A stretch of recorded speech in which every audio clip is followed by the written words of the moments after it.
ہستی کی سرزمین پر پہنچ چکے ہیں جنہوں نے فیوز بانٹے.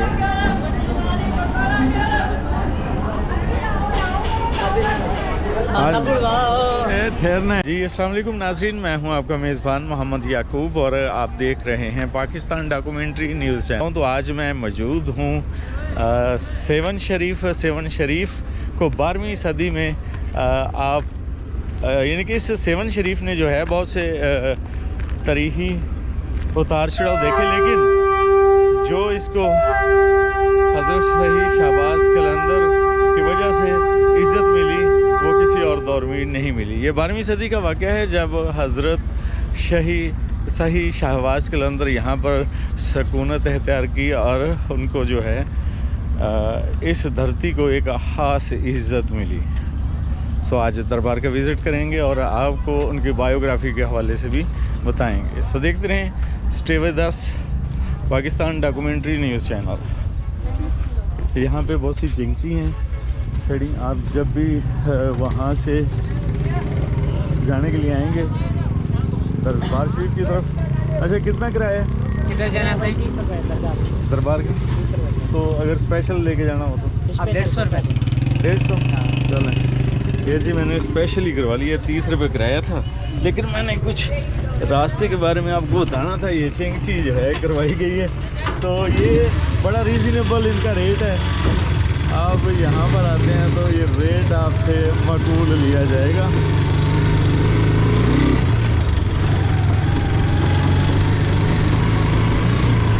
یہاں سے تقریباً 30 منٹ یا 20 منٹ کا راستہ ہے دربار کی طرف.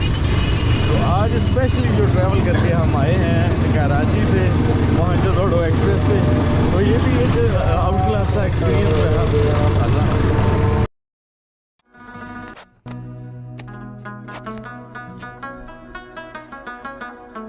آج معروف صوفی بزرگ حضرت عثمان مروندی المعروف لال شہباز قلندر کے دربار پر جانا ہوا. آپ کے بارے میں کہا جاتا ہے آپ 21 شعبان 673 ہجری میں وصال فرما گئے تھے. آج بھی آپ کا مزار مرجع حلائق ہے اور ہر سال شعبان کے مہینے میں عرس میں لاکھوں زائرین شرکت کرتے ہیں. حضرت لال شہباز قلندر 1177 عیسوی بمطابق 573 ہجری میں مروند کے مقام پر پیدا ہوئے. مورخین کے مطابق یہ افغانستان کا علاقہ ہے، تاہم کچھ مورخین اسے آذربائیجان کا علاقہ مویند بھی تصور کرتے ہیں. خاندانی مراتب کی بات کی جائے تو آپ رحمت اللہ علیہ کا سلسلہ نسب 13 نسبتوں سے ہو کر حضرت امام جعفر صادق علیہ السلام تک جا پہنچتا ہے، جو کہ آل رسول صلی اللہ علیہ وآلہ وسلم ہیں اور از خود فقیہ اور امام بھی ہیں. آپ کا سلسلہ نسب کچھ یوں ہے: سید عثمان مروندی بن سید کبیر بن سید شمس الدین بن سید نور شاہ بن سید محمود شاہ بن احمد شاہ بن سید ہادی بن سید مہدی بن سید منتہب بن سید غالب بن سید منصور بن سید اسماعیل بن سید جعفر صادق بن محمد باقر بن زین العابدین بن حسین بن علی مرتضی کرم اللہ وجہہ تک یہ سلسلہ چلا جاتا ہے. آپ ایک اعلیٰ پائے کے مشہور صوفی بزرگ، شاعر، فلسفی اور قلندر تھے. آپ کا زمانہ اولیاء اکرام کا زمانہ مشہور ہے.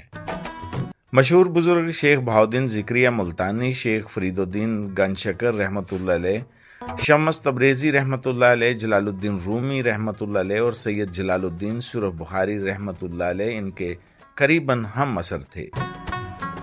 ایک روایت کے مطابق آپ کے چہرے انور سے لال رنگ کے قیمتی پتھر لال کی مانند سرخ کرنیں پھوٹتی تھیں، جس وجہ سے آپ رحمت اللہ علیہ کا لقب لال ہوا. شہباز کا لقب امام حسن نے عالم میں روحا میں ان کے والد کو پیدائش سے پہلے بطور خوشخبری کے عطا کیا. اس وجہ سے شہباز لقب ہوا. اس سے مراد ولایت کا اعلیٰ مقام ہے. ایک روایت یہ بھی ہے کہ ان کا حرفہ تابدار یاقوتی رنگ کا ہوا کرتا تھا. سرزمین سندھ کی یہ بھی بڑی خوش نصیبی ہے کہ عالم اسلام کے مختلف علاقوں سے اللہ تعالیٰ جل شانہ کے مقرب اور برگزیدہ بندے یہاں تشریف لائے اور رشد و ہدایت کے دریا جاری کیے. ان بزرگان دین نے علم و عمل کی روشنی سے صرف سرزمین سندھ کو ہی نہیں بلکہ گرد و نواح کو بھی منور کیا۔ بابل اسلام سندھ میں ہزاروں بزرگان دین، اولیاء اللہ اور صوفی اکرام کا سلسلہ رشد و ہدایت، فیوز و برکات جاری رہا۔ آذربائیجان کے ایک چھوٹے سے قصبے سے مروند میں حضرت کبیر الدین احمد تقوی اور پرہیزگاری میں اپنا ثانی نہیں رکھتے تھے۔ حضرت سید محمد کبیر الدین رحمۃ اللہ علیہ احمد شاہ کی کوئی اولاد نہ تھی۔ آپ کی اہلیہ اس مسئلے کی وجہ سے اداس رہنے لگی تھی۔ سید محمد کبیر الدین ہر شب تہجد کے بعد بارگاہ عزدی میں مناجات کرتے اور ایک حالت گریہ طاری ہو جاتی۔ ایک شب انہوں نے خواب میں دیکھا حضرت علی رضی اللہ تعالی عنہ کو اور عرض کی، یا امیر المومنین، آپ میرے حق میں اللہ تعالیٰ سے اولاد کے لیے دعا کیجئے کہ وہ مجھے فرزند عطا فرمائے۔ حضرت علی رضی اللہ تعالی عنہ نے تسلی دیتے ہوئے آپ کو ایک فرزند کی بشارت دی۔ کچھ عرصہ بعد 570 یا 573 ہجری بمطابق 1177 عیسوی میں سید کبیر الدین احمد کے گھر ایک فرزند کی ولادت ہوئی جس کا نام محمد عثمان رکھا گیا۔ اسے آنے والے زمانے میں آسمان ولایت کا شہباز بننا تھا۔ محمد عثمان کی ابتدائی تعلیم آپ کی والدہ ماجدہ کی نگرانی میں ہوئی۔ 7 برس کی عمر میں کلام پاک حفظ کر لیا۔ حضرت شیخ منصور کی نگرانی میں علوم ظاہری کے تکمیل کی۔ عربی اور فارسی زبانوں میں آپ نے بہت کم عرصے میں خاصی مہارت حاصل کر لی۔ آپ کی والدہ صاحبہ آپ کی اوائل عمری میں وفات پا گئیں اور والد کا سایہ بھی والدہ کی وفات کے کچھ عرصہ کے بعد آپ کے سر سے اٹھ گیا۔ ظاہری علوم کی تحصیل کے بعد آپ کا میلان طریقت و معرفت یعنی روحانی علوم کی طرف ہوا۔ چنانچہ آپ نے اس تعلیم کے لیے مروند سے سبزوار کا بھی سفر کیا۔ ان دنوں وہاں کے جلیل القدر شخصیت سید ابراہیم ولی مقیم تھے۔ آپ حضرت امام موسیٰ کاظم کی اولاد سے تھے۔ آپ بڑے عابد و زاہد اور جید عالم تھے۔ حضرت لال شہباز قلندر حضرت ابراہیم ولی کی خدمت میں رہ کر تحصیل علم میں مشغول ہو گئے۔ حضرت ابراہیم ولی نے حضرت لال شہباز قلندر کی صلاحیتوں کو پرکھ کر جلد ہی مشائخ اور علماء کی ایک محفل میں حضرت لال شہباز قلندر کو خلافت کی دستار سے نواز دیا۔ غیبی اشارہ ملنے پر اپنے وطن مروند سے عراق تشریف لے گئے اور وہاں سے ایران تشریف لائے۔ حضرت امام رضا سے روحانی و قلبی وابستگی کی وجہ سے آپ کے مزار پر انور پر حاضر ہوئے۔ چند روز تک مراقبے کا سلسلہ جاری رہا۔ آپ کو باقاعدہ گوشہ نشینی کا حکم ہوا۔ آپ خانگاہ رضویہ میں مصروف عبادت رہے۔ یہ سلسلہ 40 روز تک جاری رہا اور آخری ایام میں آپ کو حکم ہوا کہ حج اللہ، بیت اللہ اور زیارت رسول صلی اللہ علیہ وآلہ وسلم کا شرف حاصل کریں۔ اس طرح آپ امام رضا سے روحانی اجازت ملنے کے بعد حجاز مقدس روانہ ہو گئے۔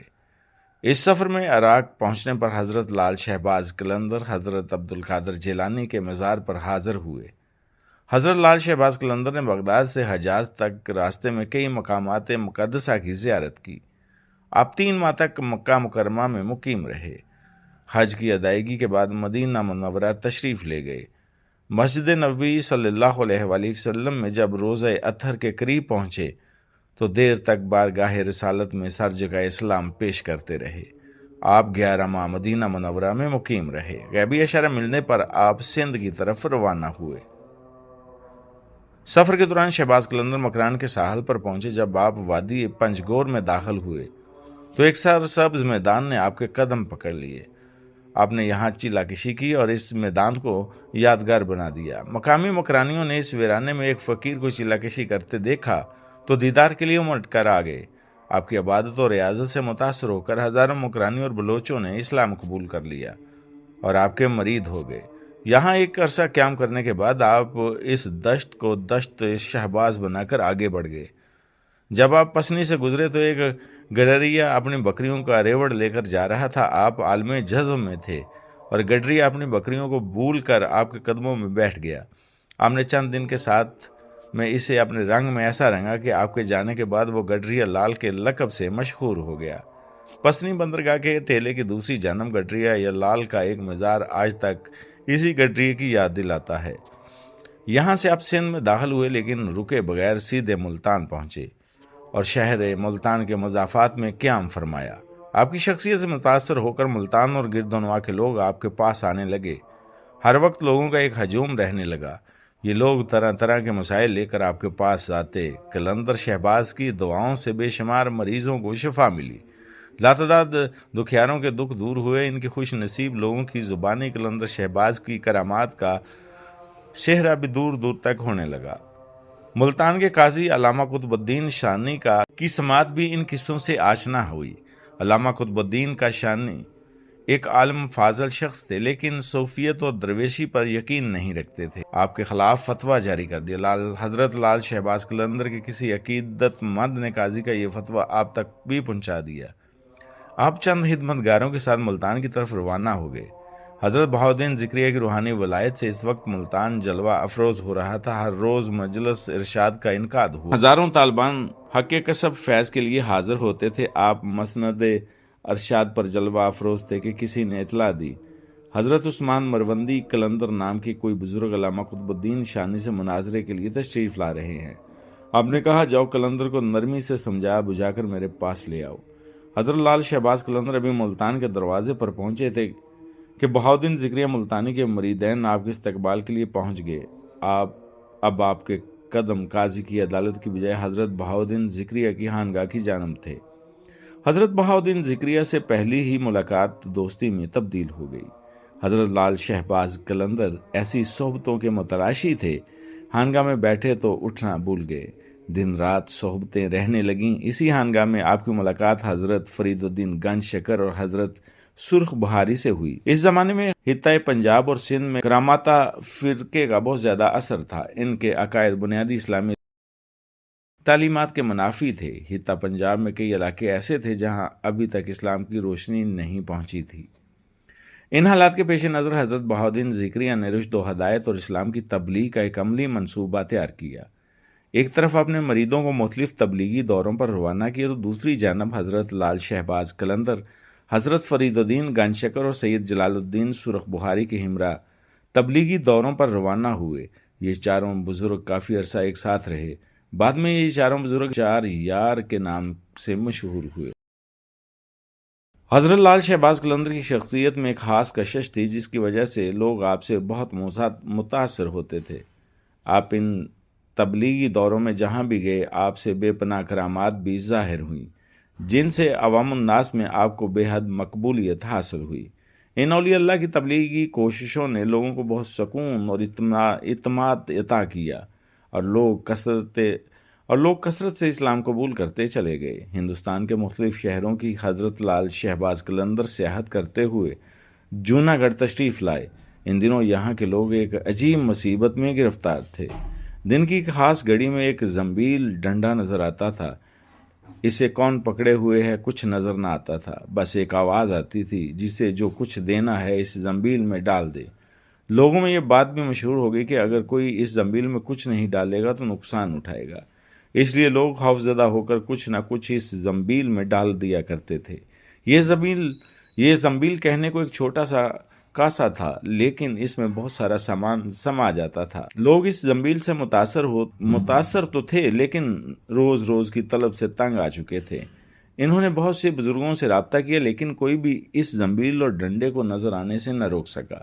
یہ قصہ چل ہی رہا تھا کہ حضرت لال شہباز قلندر شہر سے باہر آ کر مقیم ہوئے۔ آپ کی شہرت سن کر ایک درویش آپ کی خدمت میں حاضر ہوا۔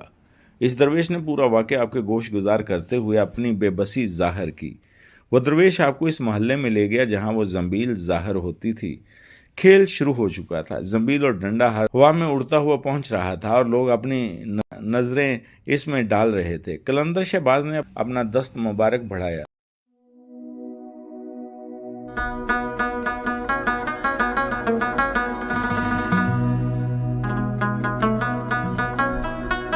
زنبیل اور ڈنڈا دونوں آپ کے ہاتھ میں آ گئے۔ لوگ دم بخود کھڑے تماشا دیکھتے رہے۔ حضرت شہباز قلندر نے ڈنڈا اپنے پاس رکھا اور زنبیل اس درویش کے حوالے کرتے ہوئے فرمایا، زنبیل تم رکھ لو، آج سے تم زنبیل شاہ ہو، جو بھی تمہاری زنبیل سے کھائے گا فیض یاب ہوگا۔ جوناگڑھ میں آج بھی زنبیل شاہ کا مزار موجود ہے۔ دوران سیاحت آپ گرنار اور گجرات میں تشریف لے گئے اور لوگوں کو توحید اور حقانیت کا درس دیا۔ جس زمانے میں آپ گرنار میں مقیم تھے، آپ کے گرد حاجت مندوں کا ہجوم رہتا تھا۔ یہ زمانے بھر کے ستائے ہوئے بیمار اور مفلس انسان تھے، جنہیں قلندر کی تسکین آمیز کلمات جینے کا حوصلہ دیتے تھے۔ آپ دکھی لوگوں کے آنسو پونچھتے، انہیں تسلی دیتے، غم خواری فرماتے۔ ایک روایت یہ ہے کہ اسی سیاحت کے دوران آپ نے حضرت بو علی شاہ قلندر سے بھی ملاقات کی، اور یہ بھی کہا جاتا ہے کہ حضرت بو علی شاہ قلندر ہی نے آپ کو مشورہ دیا کہ آپ سندھ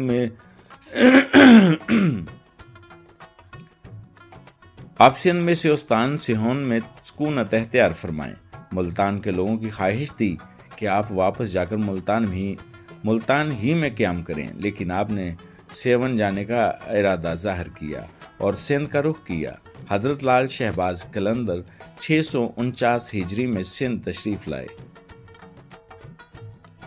سندھ میں سیون میں اس وقت ہندو راجہ جیسر جی، جو عرف عام میں راجہ چوپٹ کہلاتا تھا، کی حکومت تھی۔ راجہ چوپٹ ایک عیاش تابع آدمی تھا۔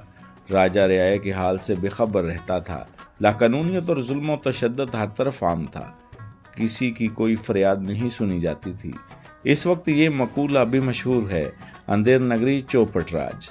لوگوں کو بے بس اور لاچار دیکھ کر ایک مجذوب جس کا نام اسکندر بودلہ تھا، وہ اکثر ایک نعرہ مستانہ لگایا کرتا تھا، میرا مرشد آنے والا ہے، ظلم کا زوال ہونے والا ہے۔ اسکندر بودلہ سیوستان کے پہاڑیوں میں عبادت و ریاضت کرتے تھے۔ ایک رات بزرگ نے خواب میں آواز غیبی سنی کہ ایک مرد قلندر آ رہا ہے جو ظلمت کے نور میں تبدیل کر دے گا۔ پھر اکثر ان بزرگ کی زبان پر یہ ورد جاری رہتا تھا، میرا مرشد سائیں آ رہا ہے۔ اس نعرے کو سن کر شہر کے لوگوں کے دلوں سے دعا اٹھتی تھی کہ خدا کرے ہمارا نجات دہندہ جلد آئے اور ہمیں راجہ کی ظلم سے بچائے۔ مجذوب کی آواز میں ایسی کڑک تھی کہ راجہ کے قلعے کی دیواروں کی چیرتی ہوئی اندر آ جاتی تھی۔ رات کے اندھیرے اور سناٹے میں یہ پرسوز آواز اہل قلعہ کی نیندیں اڑا دیتی تھی۔ شروع میں تو راجہ اور قلعہ کے لوگوں نے نعروں کو سن کر نظر انداز کر دیا۔ جب نعروں میں شدت آ گئی تو بھی بکھلا اٹھے۔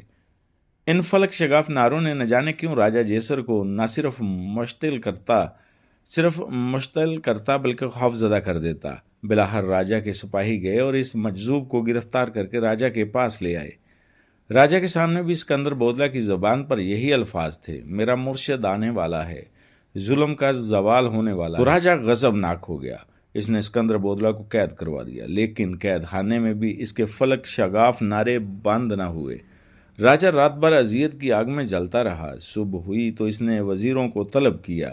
وزیروں نے کہا کہ اس شخص کے کھال ادھیڑ دی جائے، آپ ہی دماغ ٹھکانے آ جائے گا۔ راجہ نے اجازت دی۔ اسکندر بودلہ پر میرا مرشد آنے والا ہے۔ اسکندر بودلہ پر وحشیانہ تشدد جاری رہا۔ تقریباً روزانہ ان پر تازیانوں کی بارش کی جاتی، لیکن آپ کے ہونٹوں پر ایک ہی نعرہ جاری رہتا تھا۔ سندھ کا علاقہ حضرت شہباز قلندر کے لیے انجان تھا۔ آپ یہاں کی زبان اور ثقافت سے واقف نہیں تھے۔ اس کے باوجود آپ سرزمین سندھ کی طرف تشریف لے آئے۔ حالات کا مشاہدہ کر کے آپ نے کسی ایک جگہ مستقل سکونت اختیار کرنے کا ارادہ ترک کر کے پہلے ارادہ ارد گرد علاقوں میں تبلیغی دوروں کا آغاز کیا۔ آپ نے ٹھٹھے کے قریب آرائی کے مقام پر ایک بزرگ پیر پیٹ سے ملاقات کی۔ یہ بزرگ ایک پہاڑی کے غار میں مصروف عبادت رہتے تھے۔ حضرت لال شہباز قلندر نے اس غار میں آپ سے ملاقات کی اور کامرانی کی دعائیں لے کر رخصت ہوئے۔ آپ نے سندھ کے گاؤں ریحان میں بھی کچھ دن قیام فرمایا۔ بعد میں یہی گاؤں حضرت رکن دین ملتانی کی نسبت سے رکن پور کہلایا۔ جب حضرت لال شہباز قلندر اس گاؤں میں تشریف لے گئے تو اس کی زمین بنجر تھی، پھر اللہ نے آپ کی برکت سے اسے زمین کی سرشت بدل ڈالی، علاقہ آباد ہو گیا۔ سرسبز و شادابی کی وجہ سے بنجر زمین بھی خزانے اگلنے لگی۔ کراچی کے قریب منگو پیر کا مزار ہے۔ بعض روایات کے مطابق صاحب مزار حضرت فرید الدین گنج شکر کے خلیفہ ہیں۔ حضرت شہید شہباز قلندر کے دربار پر میں پہنچا تو صحیح، لیکن یہاں پہلے سے ہی محکمہ اوقاف سے جو تھی وہ پرمیشن لینا پڑتی ہے۔ اس پروسیس کا مطلب پتہ نہیں تھا، سو موبائل سے میں نے تھوڑا سا ولاگ شوٹ کیا، اور یہ بھی ایک ہمارے لیے لمحہ فکریہ ہوتا ہے کہ ہم پہلے ڈی سی صاحب سے محکمہ اوقاف کی طرف سے پرمیشن لیں تبھی ہمیں جو ہے وہ یہاں پر ویڈیوگرافی کرنے دی جائے گی ولاگنگ کے لیے. تو میں گجرات سے اتنی دور سے ٹریول کر کے آیا لیکن اس کے باوجود یہاں پر ولاگ جو ہے ایک پراپر طریقے سے شوٹ نہیں کر سکا, لیکن پھر بھی میں نے گزارا کرنے کی کوشش کی. کیا حال ہے سائیں, ٹھیک ہو؟ کیا حال چال ہے, ٹھیک ہے. کیا کیا رکھا ہوا ہے آپ نے؟ یہ بہت چیزیں رکھی ہوئی ہیں ماشاء اللہ جی ماشاء اللہ. سیون کے تحفے یہ ظاہر آتے لیتے ادھر بہت چیزیں پڑی ہوئی ہیں. جی جی یہ چوڑیاں ہیں جی, اسپیشلی طور پر یہاں سے جو ہے وہ پرچیز کریں گے. اور یہ کھلونے ہیں بچوں کے اور انتہائی ریزنیبل پرائس ہے ان کی. مختلف ریٹ 100 200 150. اچھا یہ کہاں سے سٹارٹ ہوتی ہے, اس کا ریٹ کہاں سے یہ ہوتا ہے؟ 200 150 500 600. بچے خوش ہو جاتے ہیں, یہاں پہ آتے ہیں نا بچے ذہن کے خوش ہو جاتے, دربار کے لیے آتے ہیں, سلام کرتے ہیں, کھلونے لیتے ہیں, خوش ہو جاتے ہیں. جیسا کہ ناظرین میں آپ کو بتاتا چلوں کہ حضرت شہید شہباز قلندر جب 12ویں صدی میں یہاں پر آئے تو اسی وجہ سے اس دھرتی کو جو ہے وہ عزت ملی. بہت سے رموز و اوقاف اور بہت سی تاریخ اس دھرتی نے دیکھی. محمد تغلق جیسے لوگ, تغلق جیسے لوگ بھی گزرے جنہوں نے جو ہے ان کی فرما روانی نہ ماننے سے ان کو جو ہے وہ قتل کیا. اور یہاں پر جب آپ سرکار آئے تو یہ اس دھرتی کو خاص عزت ملی اور دور دور سے زائرین یہاں پر حاضری دینے کے لیے آتے ہیں. اور میں بھی جیسا کہ پنجاب سے آیا ہوں تو یہ بازار ہے اور بازار کے اندر یہ بھائی جو ہیں یہ دکانیں لگا کے بیٹھے ہیں. ان کی محبت ہے, آپ ان سے آئیں پرچیز کریں, اپنے بچوں کے لیے یہ خاص تحفے لے کے جائیں جو کہ صحیح کے دربار سے منسوب ہیں.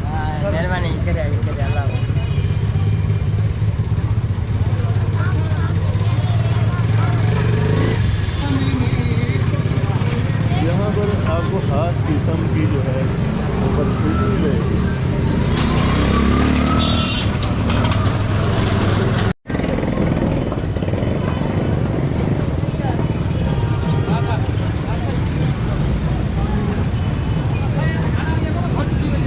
کیا حال چال ہے, کاٹ کاٹ کے ڈھیر لگا رکھا ہے. اور سنائیں یہاں پر جی قسم انواع کی دکانیں ملیں گی آپ کو. اور یہ صحیح کے دربار کی جی بہترین آئس کریم ماشاء اللہ بھیج رہے ہیں. مشہور آئس کریم ہے بھائی, سیون کی مشہور آئس کریم جو ہے سیون حضرت شہید شہباز قلندر کے دربار کے باہر جو ہے وہ بیچی جا رہی ہے. اور ماشاءاللہ سا یہاں پہ ایک رونق ہے, صحیحوں کے دربار پر آپ آئیں تو یہاں پر رونق رہتی ہے. اسی طرح سے اگر ہم کسی حکمران کے قبر پہ جائیں تو وہاں پر جو ہے رونق نہیں ہوگی, بلکہ وہاں پہ کبوتروں کی یلغار ہوگی, بیٹھیں ہوں گی. اور اس طرح سے ہم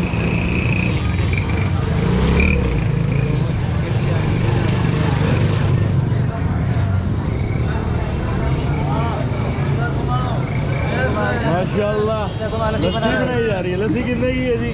100 روپے کا گلاس ہے بھائی جان, میٹھا میٹھا 100 کا ایک گلاس بنا کے دو نا مجھے. نمک والا 80 روپے کا. 100 کا بنا کے دو. جی لسی بھی ملے گی آپ کو حالت صحیح. اور لسی یہاں پر سیون شریف کے دربار کے باہر اب لسی جو ہے یہ پی کے چیک کریں گے. PDNC اور یہ جی آپ کو کہیں سے بھی 100 کی لسی نہیں ملے گی. دربار کے ہی بہاریں ہیں کہ 100 کی لسی ہے, ورنہ یہ 150 170 200 کی لسی ہے جو کہ میٹھی لسی 100 کی ملے گی آپ کو. اور حالت ترین بنائی جا رہی ہے جی. سامنے ہوٹل بھی ہے اور دربار کے بالکل اپوزٹ ہے. سارے ہوٹل بانے آئے ہیں تو پیسہ کون ہے. یہ دربار کی بہاریں ہیں جی. دربار سے ملحقہ جو بھی دکانیں ہیں ان پہ رونقیں ہیں اور اسی صحیح کی وجہ سے جو ہے یہ دربار پر رونقیں ہیں اور اللہ تعالیٰ کی خاص مہربانی ہے. جیسے کہ میں اپنے ولاگ کے اندر بتا چکا ہوں کہ اس دھرتی کو جو ہے عزت ملی تو آپ سرکار کی وجہ سے, ورنہ بہت سے جو ہے اس علاقے کی ہسٹری ہے, بہت سے اس علاقے نے نشیب و فراز دیکھے لیکن سرکار کی وجہ سے ان لوگوں کو جو ہے خاص عزت ملی. ایسے ہی ہے نا وہاں پہ